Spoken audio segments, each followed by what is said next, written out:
घने जंगल में एक बहादुर शेर रहता था जो जंगल का बादशाह कहलाता था।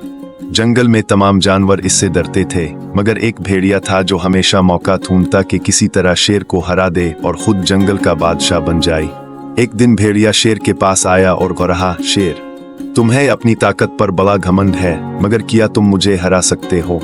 शेर हंसा और बोला, मैं लड़ाई में किसी को भी हरा सकता हूँ, मगर ताकत का सही इस्तेमाल करना जरूरी है। भेड़िया हंसा, तो फिर आओ, आज जंगल के सब जानवर देखेंगे कि कौन जीतेगा। लड़ाई शुरू हुई।